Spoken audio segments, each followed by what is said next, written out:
The fake cemetery on Richmond Road. Every day on my way to work, I passed the cemetery on Richmond Road. I'd always thought there was something off about it. Something I couldn't quite put my finger on. Maybe it was the overgrown grass, the washed out tombstones, the fact that it was always empty, or the lack of flowers on any of the graves. I don't know exactly what it was, but whenever the bus drove by, I was left with a strange feeling in my gut. The cemetery seemed unreal somehow, like trying to look through a window, only to discover it was just a painting on the wall. There were no churches or mortuaries nearby and no identifying features, just a graveyard on its own, seemingly out of place. It wasn't until my mother's funeral a few months ago that I became compelled to look into it. See, the cemetery where she was buried, across town so she could be with her parents, had an entirely different atmosphere.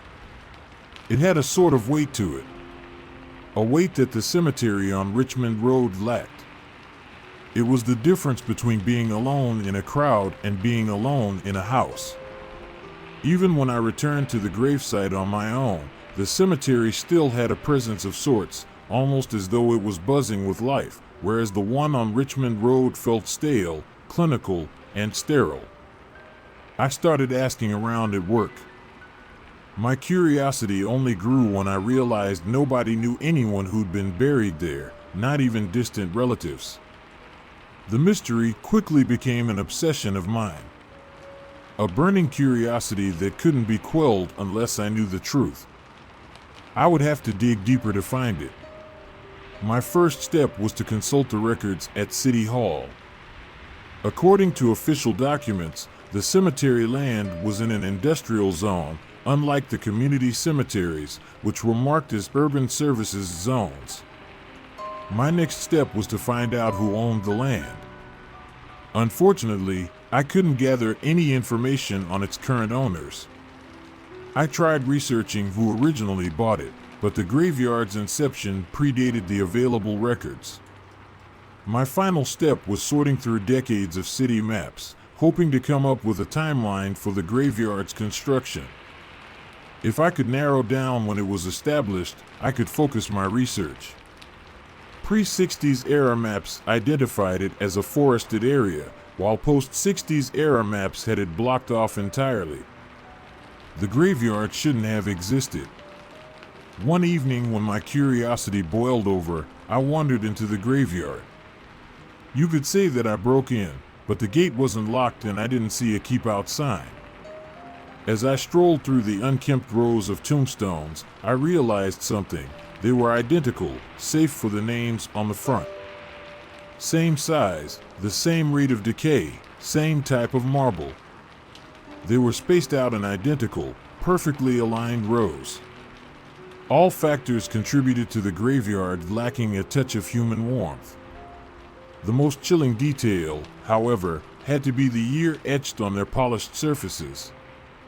Every single one was marked 1965, leading me to wonder if I was standing in some sort of war monument, but the era was wrong. What did this mass grave signify? I can't quite explain why, but as I stood in the graveyard with only the sound of the frigid wind to keep me company, I couldn't help but think the graves I was standing on were empty. In my mind, I could picture hundreds of caskets, their silk linings still in pristine condition, and their pillows plump and untouched. A strange thought, perhaps, but one I couldn't shake. It was then that I saw a spade resting against a nearby tree. Rust circled up the shaft like climbing vines, eating away at the metallic green paint on its surface. The spade had been left out in the elements for too long, I figured. I eyed it for a long moment, unable to make up my mind. I was alone. I had the opportunity to prove my theory. All these months, no, years, of unanswered questions, and I finally had a chance to get to the bottom of them. My fingers wrapped around the handle. I pulled the spade over my head and glared at the foot of the nearest grave. My body tensed, my heart raced. Could I do it? I was trembling, shaking in my boots. I hadn't even done anything yet, but I was already drowning in guilt and regret. What was I doing? What was I expecting to find buried beneath the ground? I was sickened by my morbid thoughts and actions. This obsession had to end. How could I have let it get this far? I lowered my arms, took a step back, and hung my head in shame. I didn't have time to dwell on the shame for too long. Footsteps broke through the silence of the night. I could feel blood draining from my face as I froze where I stood. Had the cops come to arrest me for trespassing? I wanted to run, but I was afraid I'd get into even more trouble if I did. I knew someone was bound to get curious eventually, said a calm voice. I reflexively clutched the spade tightly and held it against my chest as I turned around to face the speaker. An old man was peering at me. He was wearing a knitted sweater, brown pants, and tattered black shoes. The crow's feet around his eyes stretched as he smiled softly. "You're curious about the grave, right?" he murmured, motioning towards the plot. I stared at him, speechless. I'd been caught with my hand in the cookie jar and didn't quite know how to explain myself. No lie in the world could properly justify my actions. My face twisted as I racked my brain trying to come up with a response, but my thoughts fluttered away in every direction, like dandelion fuzz in the breeze.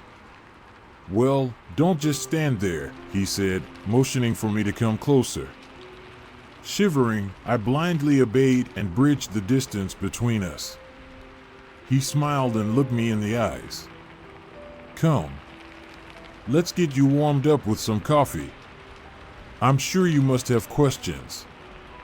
My fingers squeezed the spade protectively.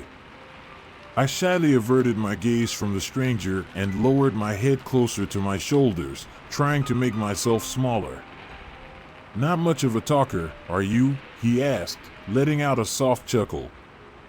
He extended his arm towards the back of the property, where I could just barely make out the outline of a building. "Come on now, don't be shy." Still looking away, I loosened my grip and inched towards the tree. I placed the spade right back where I'd found it. As soon as I let go, it toppled over. I reached down to grab it, but felt a hand on my shoulder to stop me. "It's fine, just leave it. Come on, I promise I won't bite." He didn't sound sinister. His voice was calm, warm, and welcoming. He was the embodiment of a grandfather, but still, something put me ill at ease. Was it him, or the shame and disgust I was feeling in myself? His hand moved from my shoulder to my back. I felt him push against it very lightly, like a parent guiding their child. I found myself walking along, unable to speak or look at anything but my own 2 feet. "I'll explain everything once we get inside," he assured me. He led me to a concrete building on the very outskirts of the cemetery. Though the outside was cold and unwelcoming, the inside had a homely feel to it. There were couches, an old television, and a bed in the corner. It almost looked like a hunter's cabin, minus the shotguns and animals' hides. On the bookshelf in the corner was a large framed photo of half a dozen people wearing lab coats. It had to have been quite old, judging by its grainy texture, lack of color, and the outdated hairstyles of the men and women photographed therein. "Have a seat." "I'll be right back," he said. He disappeared into the kitchen, leaving me to meander around the living room. I could have run away at that point, but I was paralyzed, mortified by what I'd done. I could hear the sounds of a coffee maker gurgling from the other room and ceramic cups clanging against one another. "Do you take anything with your coffee?" "Sugar, milk, cream?" he asked as he returned with a fresh cup. SHSH such, the words wouldn't come out. I swallowed and cleared my throat. "Sugar, please." He clapped his hands together and chuckled. So he speaks. My cheeks flushed red with embarrassment. He handed me a cup of coffee. Name? Isaiah. Odd name for someone so young. My mother was religious. You? No, tell me, do you believe in the soul? No, he smiled a knowing smile. So tell me, Isaiah, what were you doing digging up the grave? My heart stopped. It was the question I was dreading. I should have spent my time coming up with an answer, but I didn't. My mind had gone blank from the moment I'd seen him to the moment he placed the cup of coffee in my hands. Well, he insisted.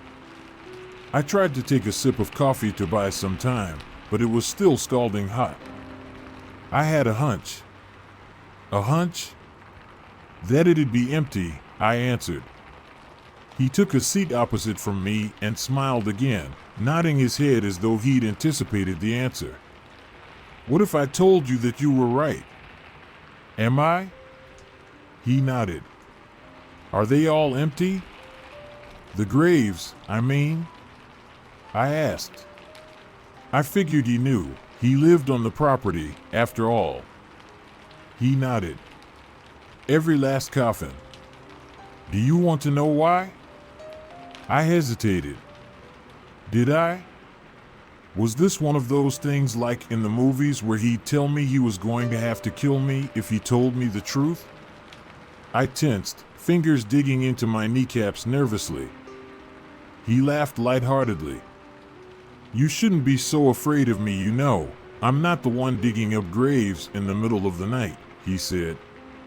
Touché. Please tell me, I finally requested. He leaned back against the chair, settling in like a storyteller preparing to weave a fantastic tale for his children.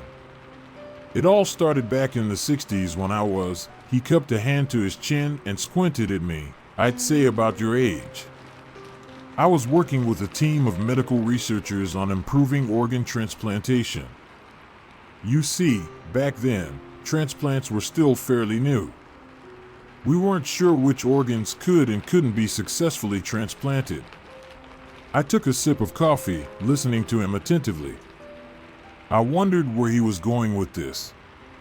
Was he a mad scientist who disemboweled his victims just to see if he could? Would I be next? He looked longingly towards the photo on the shelf. It was while researching the brain that we realized something that brought our research to a complete standstill. Something that shook us to the core of our foundation. We discovered the brain lives on, even after death. I snorted, but quickly slapped my hand over my mouth. I am so sorry. That's just not what I was expecting to hear. I pressed my lips together. I'm sorry, but what you're saying is impossible. He shook his head. It's all right. I understand your skepticism. I was skeptical too back then. But it's true. We discovered life after death, so to speak, in the form of electrical impulses. Barely noticeable. Even days after a body has died, the brain still sends out just the faintest of signals. You almost have to be looking for it to know it's still there. But it is. His smile faded into a solemn frown. And the brain continues to do so until it putrefies completely. I became overwhelmed with apprehension.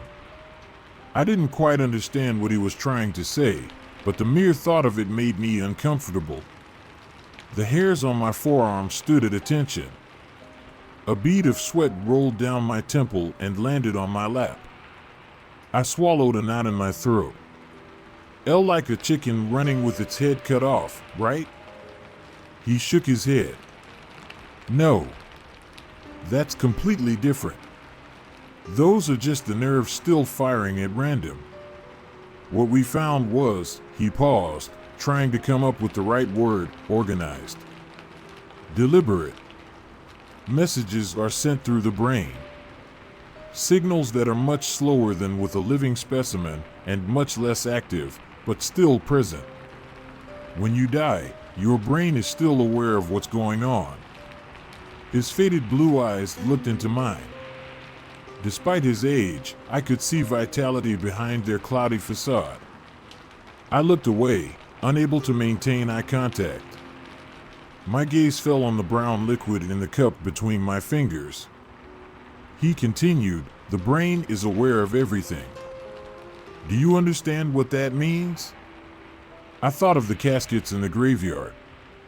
I was starting to understand why they were empty. Even autopsies. I asked hesitantly. He brought his hands together and nodded. We cut them open like it's nothing, without realizing what we're doing. But if that wasn't bad enough, he started, his voice becoming sharper, we extend their suffering. The brain, under normal circumstances, should decay within a few days. But we chill our corpses. We embalm them so we can put them on display. We lock them up in caskets and bury them deeper in the ground. Nowadays, brains can survive weeks, sometimes even a month, longer than they should. It goes against the natural order of things. I felt ill. If he was right, if he wasn't just some crazy old coot, then I could only imagine the kind of horrors people had endured. Could they feel their bodies being cut open, embalming fluid flushing their system, and their skin being sewn and prepped for viewing? How long did they feel the four walls of their caskets close down around them before they finally found rest? He had to be wrong. He just had to be. "There's no way," I murmured tensely. He sighed. "I know it's hard to believe, but it's the truth." We were all shocked. We didn't want to believe it. We performed countless tests, but we all came to the same conclusion. We couldn't do much, though. Only destroy the bodies sent to us. Make sure none of them suffered. What about all the graves? He smiled. Those are symbolic. The families know no one's buried there. We were working with bodies donated to science. The graveyard was just to give families a place to mourn and collect themselves. But, since most of our specimens came from out of town, well, no one ever really bothered coming to the graveyard after the funerals, he explained. The plots were empty, after all. Why make the trip? What about everyone else? The ones who weren't sent to you? Everyone who's been buried since then? I asked. My leg began to tremble from nervous agitation as I worried about my mother, who'd been buried recently. If you're right, then that's well and good, but what about the millions of people who still get buried every year? His gaze softened. We did everything we could. We reported our findings, omitting a few details, of course. Wouldn't want to cause a panic, or worse, have our funding cut. We did help initiate long-term results. It's no coincidence that fewer and fewer people get buried nowadays, you know. Cremation is becoming a common practice. But, you know how bureaucracy goes, like most things, change takes time. I sat there, head in my hands, staring at the floor while the cup of coffee cooled on the table next to me. Why tell me this? I asked. I didn't want to know. Why would anyone want to know? I could hear him shuffling in his seat. He got up, walked to the bookshelf in the corner, and grabbed the photograph. I told you out of selfishness, he answered. You see, my fellow researchers died one after the other, leaving me as the only man alive who knows the truth. He knelt in front of me so our eyes could meet. I've been getting along for years now. It won't be long before I'm dead and gone. I don't want to suffer. I need someone to take care of me when the time comes. Please. I need you to destroy my brain. I stood up, shaking. What? No. I'm not a killer. He laughed nervously and shook his head. No, not right now. When I die. Please. I put it in my last will, but I know how these things go. They won't destroy the brain. They'll cremate me eventually, but not quickly enough. He grabbed my legs tightly and looked up at me, his calm and controlled behavior suddenly desperate and panicked. Please. I'm begging you.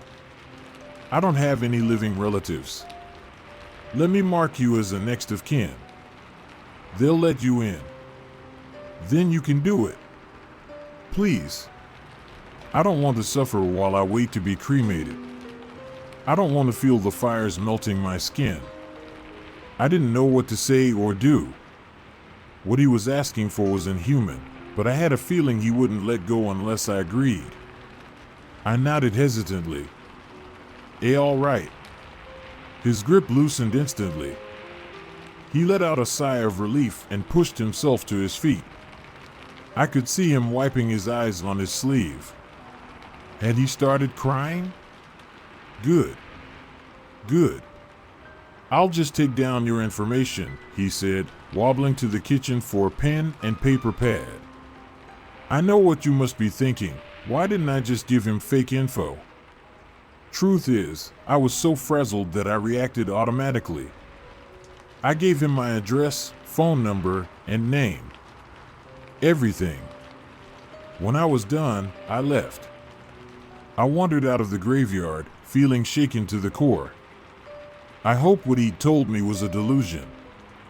I hoped he'd fade away to the back of my mind, and that I'd never get a call about him.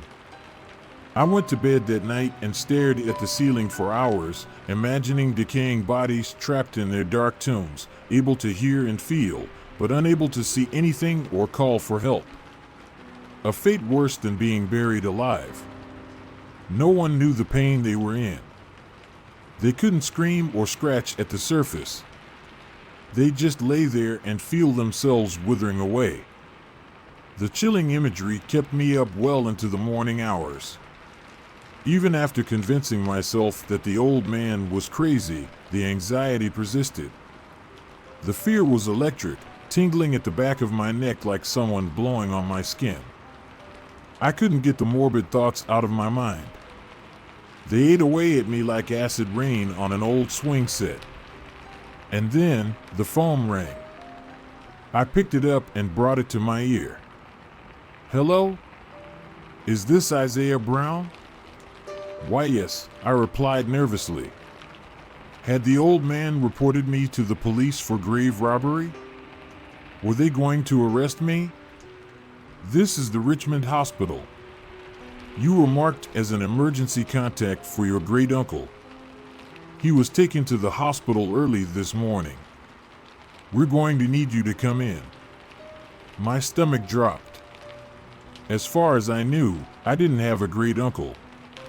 It had to have been the man from the night before. Never in my wildest dreams did I expect to be notified of his death, especially not so soon. I should have refused to go, but something in me compelled me to comply. Less than half an hour later, I arrived at the hospital. A nurse informed me that my great-uncle had passed away. She led me to his bedside and left me there, closing the door behind her. Judging by the cleanliness of the room, it seemed as though his stay at the hospital hadn't been too chaotic, at least. There was only a crash cart in the corner and a few discarded tools as proof that he'd received treatment. I unhooked the chart hanging over the foot of his bed and read it. His name was Herbert Jones. He died at the age of 81 from heart failure. A sinking feeling in my gut told me it wasn't coincidental. Herbert had been waiting for someone like me to come along. Had he offed himself once he'd passed on his final request? I stood in front of him and stared at his lifeless body, wondering if there was any truth to what he'd told me the night before. He lay there, dead as a doorknob, eyes foggy, blank stared locked on the ceiling. But, as I leaned closer and looked into his hazy eyes, I saw something. A light.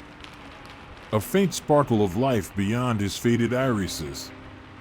It was like looking into a frost-covered window on a cold winter's night and just barely seeing the outline of a family around the fireplace. Something you'd never see unless you knew to look. Was this why people usually closed the eyes of the departed? I staggered back, a chill spreading from my extremities to my heart, clutching it in a vice-like grip.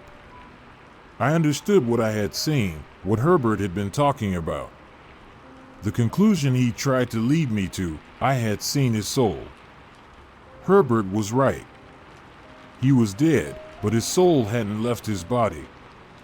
It was trapped inside of him, waiting to be freed, waiting for me to free it. Hesitantly, I reached for a scalpel left behind on the tray next to his bed. I reared my arm back and stared at his head, my target. I was shaking like a leaf. "Destroy the brain," I whispered to myself, in shock. The words were horrifying, the kind of words reserved for zombie movies. The instrument felt heavy in my hand, or perhaps it was the weight of responsibility that weighed it down. I wish I could say that I respected Herbert's final wishes, but I'd be lying if I did. I was too afraid of the consequences. What if a nurse walked in and caught me? What if I missed it?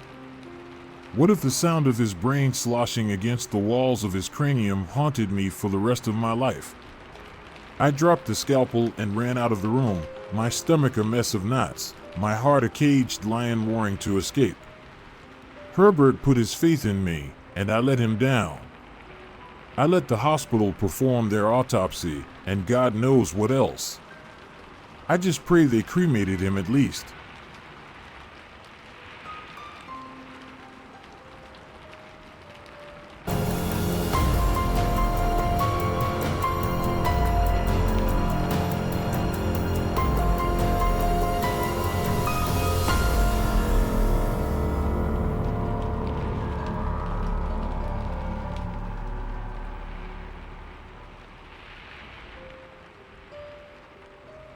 I got a job working as a cemetery night watchman. I barely survived one night. In the spring of 2003, I graduated high school and had a scholarship lined up at a nearby community college. I decided to get a summer job to make some extra money before I started my freshman year that fall. As it happened, a friend of my dad's worked as a caretaker at a local cemetery, but was taking a couple of months off to recuperate from some back surgery he had scheduled soon. Duke, my dad's friend, told me his son Brian, who was about my age, had already volunteered to fill in as the temporary daytime caretaker, but if I was interested, he had another job I might be interested in. I asked him what it was. He told me. Night watchman. There had been several other cemeteries in the area that had been vandalized recently, probably the work of teenagers, and Duke needed someone to guard the cemetery between 8 p.m., when it closed to the public for the day, and 5 a.m. when his son Brian would show up for his job. Duke told me it wasn't an official county position, but he was willing to pay me out of his pocket to do it. I was a little hesitant at first to accept the job. I'm not someone who spooks very easily, but the thought of being alone in a deserted cemetery at night for 9 hours did kind of give me the creeps. But I didn't have anything else lined up for me that summer, and it sounded like it would beat flipping burgers at McDonald's anyway, so I shrugged and said sure, why not? The cemetery where I would be working was on the outskirts of the town where I lived, out in the country, surrounded by wide-open farmland on 3 sides. The back of the cemetery ended at the edge of a small wooded area. It was pretty big and sprawling, maybe 6 acres, and was one of the oldest cemeteries in the area, with graves dating back to the early 1800s. I drove out there one bright, warm late afternoon in early June for my first shift, and was greeted by Duke, who was waiting for me near the entrance. He spent the next hour or so giving me a tour of the grounds and explaining what my job duties would consist of. I would give the whole cemetery a sweep every hour and write down any unusual activity, whatever that was, I encountered. And if I found anyone trespassing, I shouldn't confront them, I should call the police instead. He took me into a small shed off to one side near the front. The place was crammed with tools and gardening equipment. There was a small desk with a chair and a notebook on it for me to log my reports, and a big flashlight, the long kind that takes 4D batteries to power. As soon as Duke finished showing me around, his face suddenly turned serious. He told me he had something he wanted me to see, and took a ring of keys out of his pocket. I watched, intrigued, as he unlocked a tall metal locker against one wall and opened it. I gasped. Inside stood a 12-gauge pump-action shotgun and a box of shells. Duke held the locker open for a few seconds to show me the shotgun, then closed and relocked it. He explained to me that the shotgun was only for extreme emergencies and that he didn't want me to touch it unless I felt sure that my life was in danger. He went on to say that you never know who might show up at a cemetery after dark. Usually, it was harmless stuffed bored kids looking for a place to drink and screw around. But cemeteries also tended to be hangout spots for all kinds of weirdos. Satanists, drug addicts, and sometimes even grave robbers. Seeing my look of concern, he gave me a reassuring smile and told me it wasn't likely I would run into any of those types of people on the job, but he wanted me to know about the shotgun just in case. Then he removed the locker key from the keyring and handed it to me. By then, late afternoon had given way to early evening and the sun had begun to set. Duke had pretty much shown me and told me everything I needed to know, so we shook hands and then he left to go home. I watched as he got into his pickup truck and drove down the driveway through the cemetery gate and onto the road, disappearing. I realized suddenly that I was all alone in a deserted cemetery miles from anywhere, and it was starting to get dark. I shuddered despite myself. I looked at my watch and saw it was nearly 8 p.m., the start of my first shift. I figured there was maybe an hour of daylight left. I did my first check of the cemetery grounds, beginning at the front, the newer section, and finishing at the rear, the old section. This part of the cemetery was especially creepy. Many of the gravestones were cracked and leaning and eroded by the elements. Several of the plots had a sunken look. Duke had explained to me earlier when giving me the tour that this was caused by the soil settling on top of the old caskets as they deteriorated and collapsed underground. Again, I shuddered at the thought. The back of the cemetery ended at an embankment that sloped down to a shallow creek with the woods beginning on the other side. At the bottom of the embankment was a heap of old, rotting flower bouquets and wreaths from the graves. I figured Duke must have dumped them there after they began to dry out and fall apart. My whole inspection only took about 15 minutes, so I headed back to the maintenance shed to kill some time before the next one. I propped my feet up on the desk and pulled out a paperback Stephen King book I had brought along to help pass the time. This was 2003, remember, long before smartphones came along. I read, absorbed in the harrowing ordeal of the Torrance family in the creepy Overlook Hotel, and before I knew it, 9 o'clock had rolled around. I put down my book, picked up my flashlight, and headed outside to patrol the grounds. It was almost fully dark now, and I could hear crickets. I strolled through the cemetery, starting again at the front and working my way to the back, causally aiming my flashlight around. I had just reached the rear of the cemetery when something happened. I stopped, listening, suddenly alert. I had heard something. I cocked my head, listening. I could hear a very faint scraping sound. Soft and slow and steady. I couldn't tell where it was coming from. I shined my flashlight around, but could see nothing out of the ordinary. Just as abruptly as the sound had begun, it stopped. I shrugged it off, figuring it was probably some animal, a raccoon or a possum or something scratching at the bark of a nearby tree. Finished with my inspection, I returned to the shed and picked up my book. I spent the next half hour or so reading and was just at the part where the little boy Danny encounters the rotting naked old woman in the bathtub when I heard something outside that caused me to jump to my feet, knocking over my chair, startled. Footsteps. Slow, labored, shuffling footsteps that sounded like they were moving around just outside the shack. My heart began to race. I stood there, petrified with sudden fear. It was nighttime and the cemetery was closed. There shouldn't be anyone out there. I remembered what Duke had said about teenage trespassers.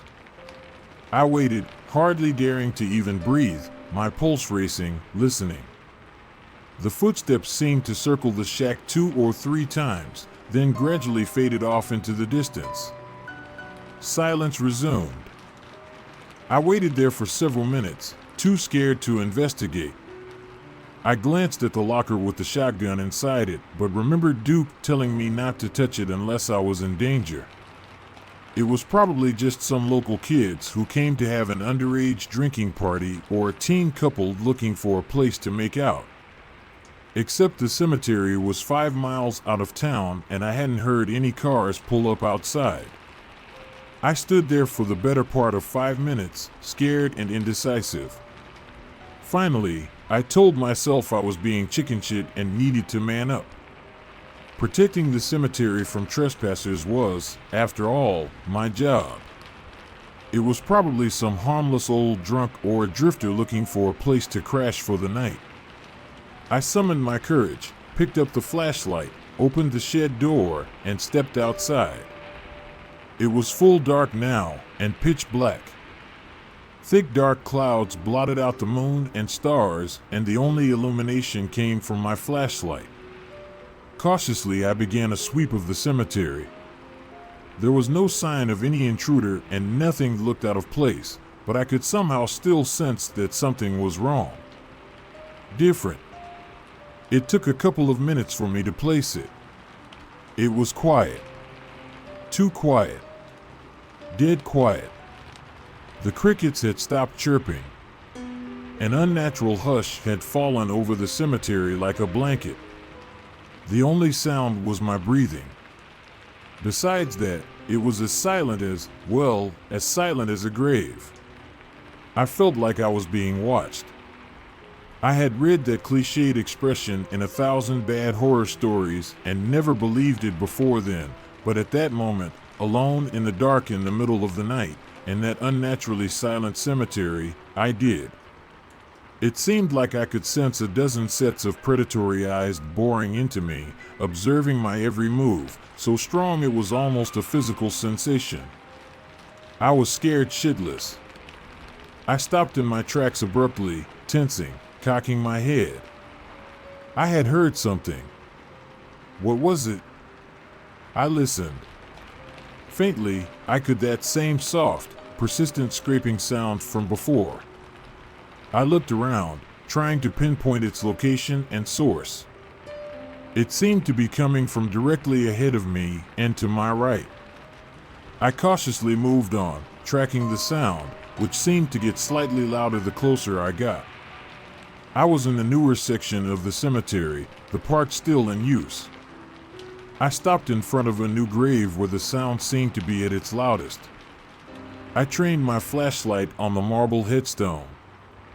It belonged to an elderly woman who had died only a couple of weeks before. The mound of soil in front of the headstone was still brown and bare of grass from her recent burial. I listened and realized the sound was coming from below the ground. Below the grave. I felt a chill as cold as ice water rise from the pit of my stomach up to my heart. I tried convincing myself it was probably just a gopher or some other subterranean animal burrowing through the earth. Then something happened. I felt a tremor and heard the rumble of falling soil. Earthquake, I thought for a split second, but it only seemed to be coming from the fresh grave before me, nowhere else. Then the rectangle of bare, mounded earth collapsed inward, almost in slow motion, looking like the roof of an elevator car descending its shaft. It happened in no more than 5 seconds. I stood there, transfixed in shock, before a gaping black hole that only seconds before had been a full grave. It took a few moments for my brain to process what I had just witnessed. My mind was freaking out, screaming at me to run, but my body didn't listen. As scared as I was, some part of me was also curious. Some part of me had to see. Seemingly not of their own accord, my feet stepped to the edge of the sunken grave and I shined my flashlight down. The beam centered on a casket lying askew at the bottom of a pit that was at least 15 feet deep, much deeper than a grave, more like a mine shaft with drifts of dirt all around it. And as I watched, the casket was moving. Scooting along the bottom of the shaft inch by inch, scraping through the dirt. I moved the beam of my flashlight to the other end of the casket, and what I saw is something that still haunts my dreams to this day. There was a gaping black hole, the entrance of a tunnel, in the side of the pit, and a pair of thin, gray arms with unnaturally long fingers and long, black, claw-like fingernails were protruding from this hole, clutching the foot of the casket, dragging it into the tunnel a little at a time. That's when I turned and ran back to the shed, panting in terror. I reached in my pocket for my phone to call the police, but it wasn't there. I must have left it on the desk in the shed.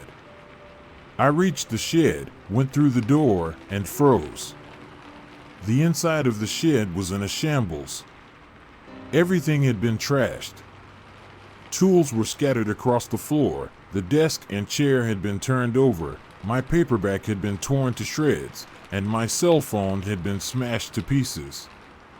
Someone had been in the shed while I'd been outside, or something. I stood there, taking in the destruction, then I heard a sound coming from behind me. The same shuffling footsteps I had heard before. I spun around. I seemed to regress in age in a matter of a few seconds, reduced to the surreal, almost wondrous state of terror of a child in the grip of a nightmare. A figure stood in front of the doorway, only a few feet outside the shed. It was cast in shadow, only a silhouette, but I could see it was tall and thin, with unnaturally long, skinny arms that hung down nearly to its feet. Its eyes were red. I could see them glinting in the dark, like embers.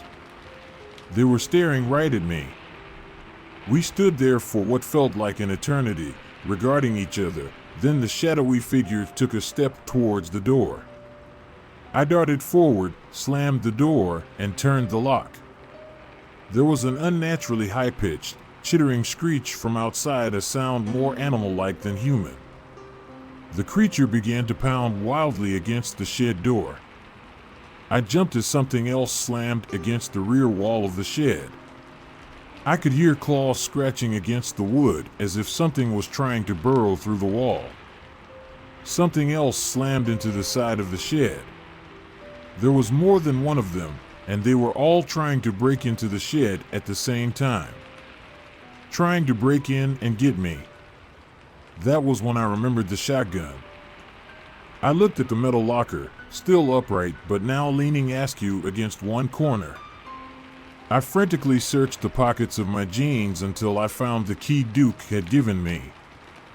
With shaking hands, I unlocked the locker and grabbed the shotgun, hoping it was loaded. I had never touched a gun in my life and had no idea how to load one, and there wasn't enough time anyway. I fumbled with it inexpertly for a few seconds until I figured out how to get the safety off.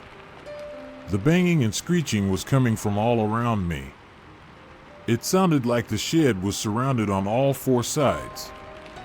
I pumped the shotgun like I'd see it done in the movies, then aimed it in my shaking hands at the door, clenched my teeth, and pulled the trigger.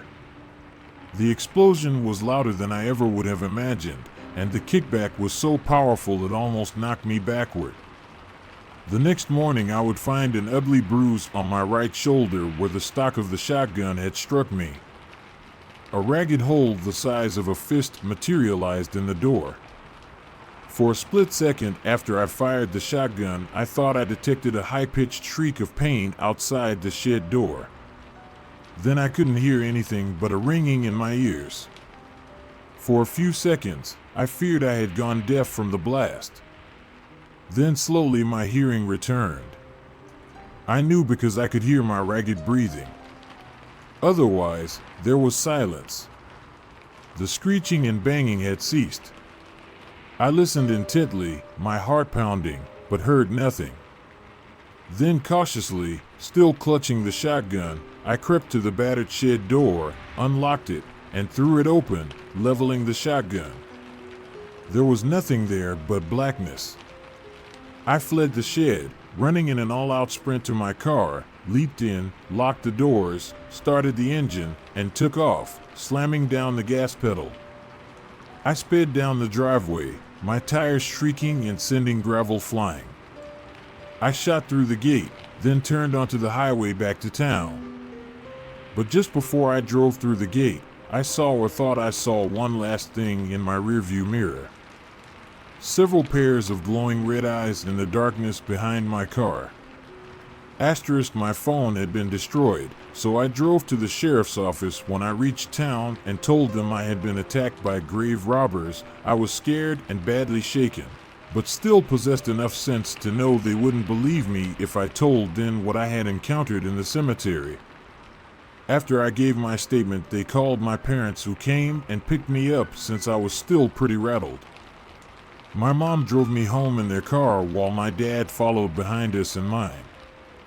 I went straight up to my room after we got back and fell into bed, but it was several hours before I managed to fall asleep. The state police came by the next day to ask me some questions, and I told them the same story I had told the sheriff and his deputy. I had been doing my hourly inspection of the grounds and surprised a couple of grave robbers who had chased me back to the shed and tried breaking in before I had scared them away with the shotgun Duke had showed me. I hadn't gotten a good look at their faces and couldn't even tell exactly how many there had been. The police didn't seem very satisfied with my answers and looked suspicious. I think they could sense I was holding something back, but they didn't press the matter and left soon after. A couple of days later, Duke stopped by the house to see how I was doing. I told him I was okay, but after my experience, I probably wouldn't be coming back to work. He seemed to understand and was apologetic about what had happened. He paid me $60 in cash for my single disastrous shift as a cemetery watchman. I noticed that something else seemed to be bothering him. He had a troubled frown on his face and seemed disturbed, maybe even a little scared. I asked him how the police investigation at the cemetery was going. There had been a brief story about it on the local TV news, and if they had found any clues, but he just shrugged and said that so far there wasn't much to go on. Somehow I could sense he was lying. His answers seemed evasive, and I got the feeling he knew more than he was letting on. He left, and that was the last time I ever spoke to him. It took over a week for me to get over my ordeal, but then I was pretty much back to normal. I got a job working part-time at Blockbuster Video, back when that was a thing, for the rest of the summer, and started college that fall. After I graduated in 2007, I got a job in the city, found a decent apartment, married, and had 2 kids. It's been 18 years since that night, and I had mostly put it behind me and forgotten about it, except for the occasional bad dream. Then, last month, something happened. I had taken my family to the rural town where I grew up to visit my parents for the weekend. Just by chance, I ran into Brian, Duke's son, while in town getting some groceries. He recognized me from when we had been kids. We had never really been close friends, but had attended the same schools growing up and belonged to some of the same social circles, and invited me to a bar where we reminisced about old times and caught up on each other's lives over a couple beers. His father, Duke had died peacefully in his sleep 8 years before, and now Brian worked in his dad's position as the cemetery groundskeeper. I asked Brian if the police ever got any leads on whoever it was who had dug up the grave and attacked me that night back in 2003. His mood instantly changed. His face darkened and became guarded. He was silent for some time and seemed to be debating in his head what he should tell me. Finally, he leaned in close to me and made me promise I would never tell anyone what he was about to tell me. I promised. Brian explained that the police had inspected the open grave and discovered the tunnel I had seen at the bottom. They had investigated and discovered a whole network of underground tunnels running below the cemetery that looked to have been dug out by hand. Another tunnel entrance had been found partially concealed by undergrowth in the ditch at the bottom of the embankment in the rear of the cemetery. In the center of this subterranean tunnel system had been a large cavern that had been filled with splintered caskets, some dating back over 100 years, and bones and body parts, some still relatively fresh. The human remains had all shown signs of having been devoured.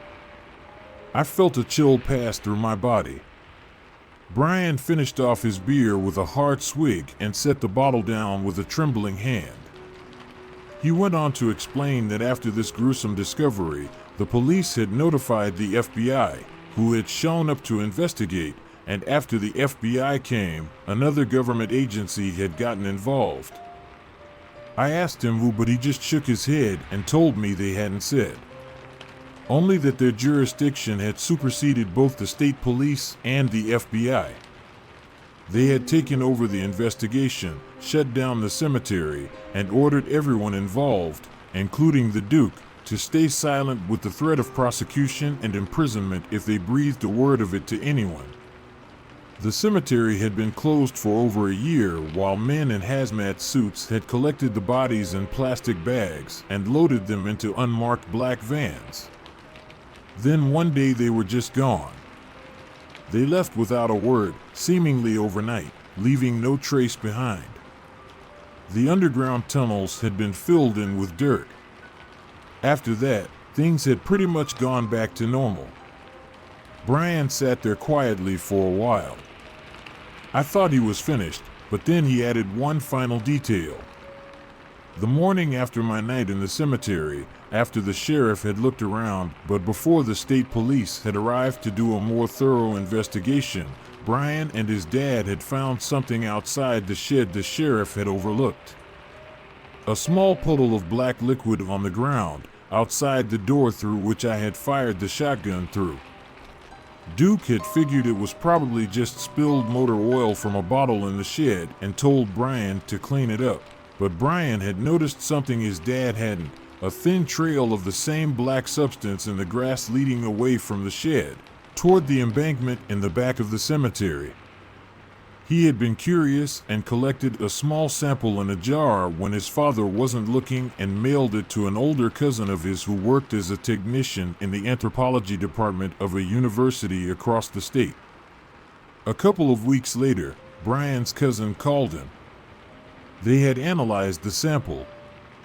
They were able to determine it was blood, but the DNA sequence wasn't like anything they had ever seen before. They couldn't identify where the blood sample had come from, but whatever it wasn't human.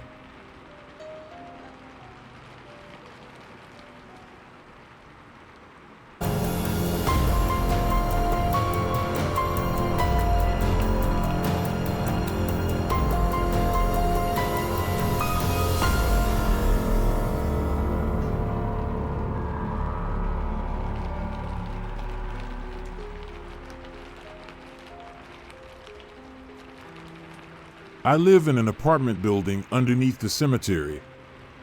Rent is complicated. Don't ask me how it works. I push back Mr. Morgan's gravestone and descend the long set of stairs to the hallway where my apartment is. I'm at the very end, which would increase the sense of claustrophobia for most people, but that's not the part that bothers me. Maybe it would be if there weren't so many other things to be horrified by. The great thing about this apartment is that I'm allowed to stay here for free. That is, I don't have to pay money at all. But I do have to do labor. You see, American culture is more fucked up than you give it credit for. I have to film things. Oh God, it's so disgusting watching two corpses go at it like horny rabbits. But I have to make sure the camera is rolling and streaming live to Brian Talbot's website. You wouldn't believe the market for this kind of thing, Brian tells me. And I didn't, at first. Ever since I've been at the helm, though, he tells me traffic at the site has been up. You're an excellent cameraman. Keep up the good work, and you might get some funding on the side. Except staying here is beginning to take its toll on me for obvious reasons. However, I don't have any other options at the moment. So, between the hours of 2 to 4 p.m., I have to watch two zombies screw each other's non-brains out. Listen to the sickening sucking sounds. Make sure the camera is at the right angle. What happened after last night's session scarred me for life. I had just wrapped up another vomit-inducing shoot when I heard scratching coming from the wall separating the room the camera was in from the room I was charged with spying on. Strange, I thought. That never usually happened before. I peered through the camera lens to find a zombie's rotting face looking back at me. My heart thudded in my chest, and I grabbed it with one hand to slow it down. As soon as I managed to calm down just a little, I looked through the lens again. It appeared the two corpses were trying to shuffle out of the doorway leading into the hallway which could lead to my room. That wasn't supposed to happen. Mr. Talbot said he trained the zombies to perform and never leave the bed he provided for them. They'd keep doing this until enough of them rotted away that they died all over again. But here they were, trying to shamble out of the room. I hurried out of mine just in time to see the two zombies just standing there, eyes empty, backs hunched over. They seemed as confused as ever. One of them sort of lurched forward, which caused me to quickly grab the doorknob and slam the door shut. Something bumped up against the door, then I heard a thud on the floor. Dumb zombies. Just as I was turning away, I saw Nina, the only other live human aside from Mr. Talbot and myself. She gave me a hesitant smile, and I waved awkwardly. I wasn't naive. I knew what services Talbot made Nina perform so that she could live here without having to pay rent. I shuddered at the thought. I had a revelation then that nothing in this grotto of sin was free. Nina gave me a final glance before she went inside her apartment. I truly felt bad for her and wished there was something I could do to help. I shook my head, trying to clear it after what I had just seen. Those walking corpses truly possessed minds of their own, despite what Talbot said. I walked to the other end of the hall to his apartment door. Hesitated before knocking. It wasn't part of my job description per se, but I figured I'd inform him of the situation. Mr. Talbot answered the door in his bathrobe, hazy-eyed and looking as if he had been doing drugs. He swayed a bit and seemed like he might topple over. He clutched something in his hand. "That a doll in your hand, Mr. Talbot?" I asked, trying to keep the humor out of my voice. The thing was covered in a red fabric, with two gray XS instead of eyes. "Don't judge me, Miles. You're just a glorified camera monkey," he slurred. Swayed a bit more. "All you do is film the decaying flesh. That's exactly why I'm here. I'm trying to be professional. Anyway, you said the zombies would just remain on the bed, right? Well, they almost escaped, and would have if I hadn't shut the door. What? Do you want a Good Samaritan award or something? Get lost. It's just this damn doll. Got it off eBay. Controls the D-Dead, Mr. Talbot replied, then slammed the door in my face. I knew what I needed to do. I needed that damn doll. I planned to wait for Mr. Talbot to fall asleep and then sneak into his apartment and snatch it. I figured I'd destroy it or toss it into the big pond near the border of the cemetery. Then my bizarre life could get back to normal. I tried to pass the time inside my room by putting on my large pair of headphones and reading one of the few books I owned. Once my clock read 10 p.m., I got up and made my way to Mr. Talbot's door. He wasn't that old, but between the drinking and being an unhealthy bastard, he typically fell asleep early. I could sometimes make out his snoring down the hall. I did my best to quietly pick the lock. Only took me a couple of tries. When I opened the door, I got the shock of my life. Nina sat on the small red chair opposite the bed, watching the corpses eat Mr. Talbot's body with a mixture of satisfaction and horror. One of the corpses stood up and turned its head toward mine. My throat went dry as I saw it just glare into me. But Nina only squeezed the doll and the thing went back to its task.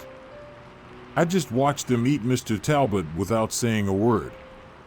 Now Nina controls this little apartment complex beneath the cemetery. I better do what she says, or I'll end up like the bloated drunkard who had been beaten to death by his undead porn actors. Undead and unpaid, I thought. Nina said she was interested in starting a business down here. Something focusing on showmanship, captivating an audience. Although it would be different than Mr. Talbot's vision. Maybe I'll convince perverts to meet me in the cemetery. Lure them down here and let the dead rip them to shreds. I realized then I couldn't argue with her logic. It was a sound business plan. Nina looked at me as if to say, "You better stay out of my way."